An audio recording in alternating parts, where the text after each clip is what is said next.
a book related to locomotion that I recommend people read is written in 1951, okay? And it's not on locomotion per se, but it is. So this book is called Higher Judo, Groundwork by Moshe Feldenkrais.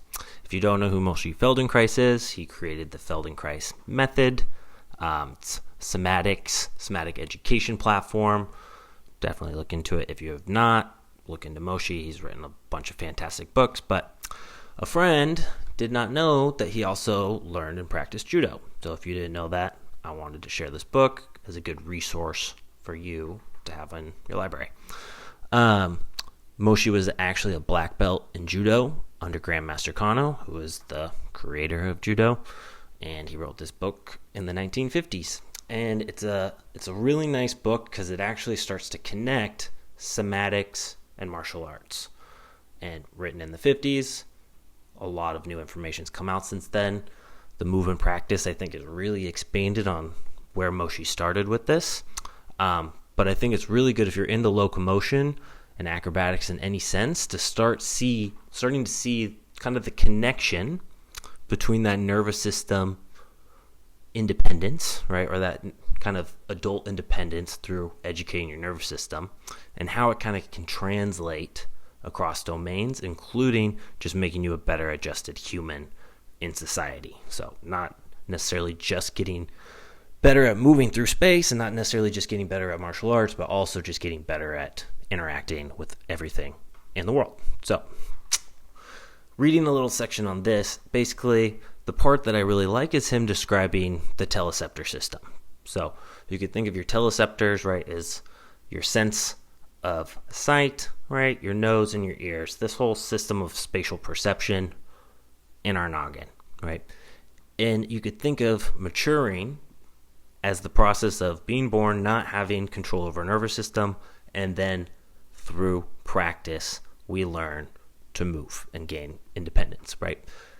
The first thing a baby will learn is how to start moving the head through space. And then once we can start to move the head through space, eventually can we start to move our center of mass through space as well. And what Moshe will bring up, though, is that we kind of stop short. There's not many practices in our culture that continue this maturing process of exposing our teleceptors around the environment so that we get spatially adjusted to space and time. So just to read a little section out of this so you kind of get an idea of what I'm saying. The infantile stage is present so long as we cannot move the origin of our space coordinate system. The newborn baby has practically no voluntary control over his position in space. By and by, he will learn to lift his head and thereby orient his teleceptor system. It should be noted that the orientation of the teleceptors relative to the vertical is assured by a very complex and highly perfected nervous organization. Thus, a deaf, blind, and smellless person can still learn to walk and orient his body. Orientation of the body relative to the vertical is largely independent of the teleceptors. They only help to a finer and more objective appreciation of the environment. The organs concerned with the vertical adjustment of the body are those parts of the ear that are innervated by the vestibular nerve, the pressure and tension sensitive nerves all over the body, and especially those of the muscles of the lumbar and neck regions. Judo furthers the development of our space adjustment in all directions from the origin of our movable coordinate system, and it stands alone in that it teaches orientation in all of the possible positions of rotation and displacement of that center itself. In this respect, swimming and wrestling are probably next best. Judo, however, is more complete because it teaches orientation while lying on the back, as fully or even more so as when standing, whereas in wrestling, this position is generally avoided. In swimming, on the other hand, the vertical position is rare. Space orientation is furthered in judo training to the ultimate adult stage as an essential main object. The completeness and thoroughness with which the entire sphere of human spatial activity is covered is a monument to the great intuitive insight of the creator, Judo, Jigoro Kano. So, that's the general gist of the book.